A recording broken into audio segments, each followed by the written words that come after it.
Brad, to kick things off, seeing the Bucks back in the Super Bowl, what kind of memories is that bringing up for you? It's been a long time. Uh, the Bucks' last playoff game was our last Super Bowl, 2003, and January 26th. So it's been a long time. The Bucks made the playoffs in 2007, and haven't sniffed it since. So, but it does bring back a lot of great memories. I remember that was Gruden's first year being the head coach, and I remember my first meeting with him. Just me and him in his office, and he sat me down and said we're going to win the Super Bowl this year. We're going to declare war against our own defense with Monty Kiffin and Derrick Brooks and John Lynch and Sapp and Simeon Rice. So, and that's what it was in mini camps and OTA days and training camp. Um, he was going to hold the offense accountable. He made a bunch of moves in free agency. Keenan McCardell, Joe Jaravicius, Ricky Dudley, Ken Dilger, Kerry Jenkins, Roman Oben, made a lot of moves that we needed to be made. In that season, we were 3-1 every 4 games. Ended up 12-4.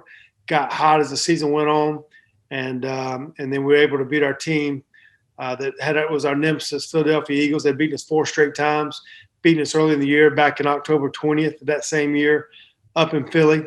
So his last game up in Philly at the Vet, we shut them down. Ronnie Barber had a big interception at the end of the game. We won 27-10. And then went out to San Diego and just kind of handled our business. And it was just a lot of fun. That's what I remember. What do you remember going into the game? I talked to Derek earlier in the week, and that was one of the last Super Bowls where there was no week off between games. Was there even much time to think about it, or was it just kind of get into it? For me, I loved it the way it was. Just 1 week, you kept the regular work week schedule.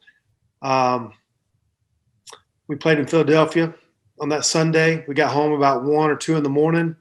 Monday afternoon, we had a flight out to San Diego. The coaches stayed back in Tampa on Monday and Tuesday. They rented Mark Cuban's jet from Dallas Mavericks. They caught a plane out late Tuesday night. And first time we saw them was Wednesday morning. And so we were, I think he left Simeon Rice and Warren Sapp as the host, make sure nobody got in trouble. So it worked. But the hardest part about that week, honestly, that was before text and the phones were ringing off the hook. It'd wear you out at this point. But the hardest part was getting Super Bowl tickets, plane tickets, hotels. We were going to the Pro Bowl, trying to work that at the same time. You were working a lot of magic. I had 22 tickets I had to take care of. I lost some money on that week as far as buying a bunch of stuff for everybody, but it all worked out. But as far as the work week went, it was very similar, and I like the rhythm of the week. But to do it nowadays with planning for two road trips, 2 road teams, and just all the hustle and the bustle and the parties and events that take place, it's magical how they even get it done anyways with 2 weeks. I rewatched the game earlier in the week. Both offenses kind of struggled early in the game, but as your defense continued to make stops, it seemed like the Raiders started to wear out a little bit. Did you notice them getting a little bit gassed as you guys started to be able to move the ball a little bit more? It was just really hard to get rhythm early in the first quarter for us offensively. We had a field goal early. I think I was like 4 for 13 or something at one point. Had 5 or 6 throwaways, had a couple drops, had an interception where I got hit and ball went fluttered up in the air. And so it wasn't a clean start, but the second quarter we did catch rhythm. We started pounding the rock, started hitting some throws, and scored 34 points pretty much in 2 quarters, if you want to look at it that way. And we're up 34-3 at the end of the third, but at the end of the half, we threw a fade stop to Keenan McCardell on the right-hand corner. Went up 20-7 at halftime. 20-3 at halftime. Came out, had an 89-yard drive, went up, and then went up 34-3. Thought the game was over. Then they started marching on us. They had a long post to Jerry Porter. Then they blocked a punt, but they kept going for 2. They should have been going for 1. And at some point late in the game, it was 34-21, and then they had a couple interceptions and Derrick Brooks and we had a couple interceptions there for touchdowns and closed the game out 48-21. Is there a moment that sticks out to you from that Super Bowl? Something that you always think about when you look back on the game? Yeah, I don't know if it was so much the game. I think it was all the. I think it was the pregame. my whole life, sitting at somebody else's Super Bowl party and eating chips and dip, and kind of watching that game from, is the game too big for you, you know, and but always wanted to play in it at the same time. And I remember I chose back in 1987 when I came to Florida State.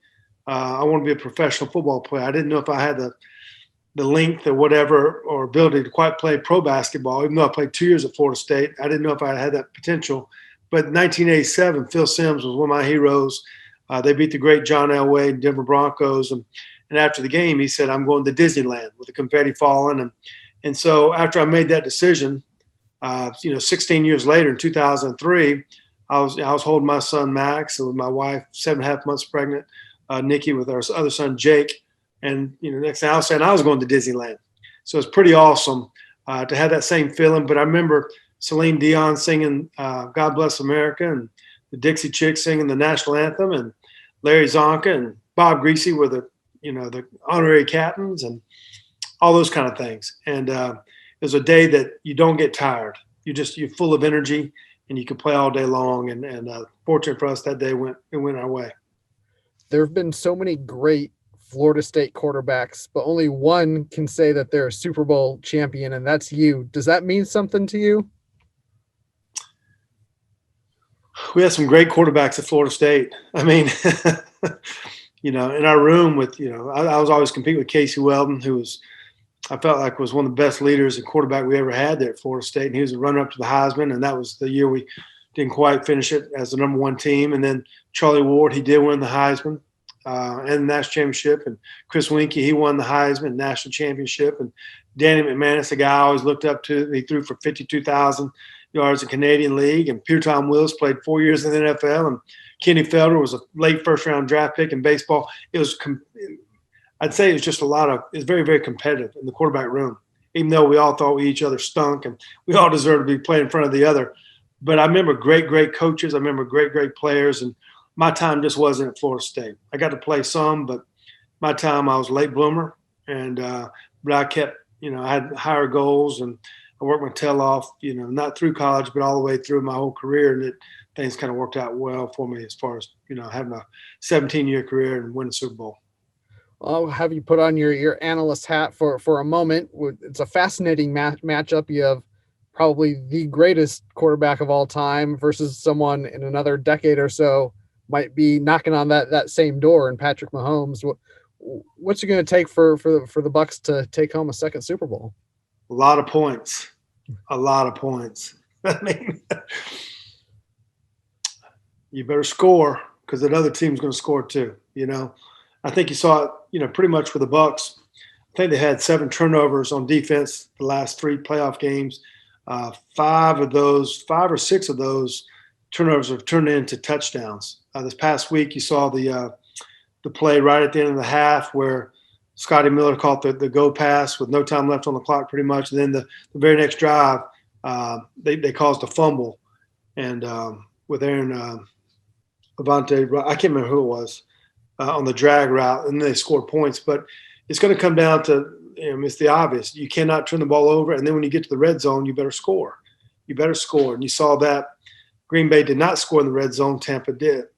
You saw it in the Buffalo Bills game. They didn't score 7 points instead of the 3 early in the game, then late to make the game close. And so, the defense is, even though you may be giving up yards, you can't give up touchdowns. You got to come away with at least giving up field goals if you're defensively. But it's going to be an awesome game. Loads of talent on both ends. Perfect. Well, thank you, Brad. I appreciate you taking a few moments today. All right. Appreciate it, Lane.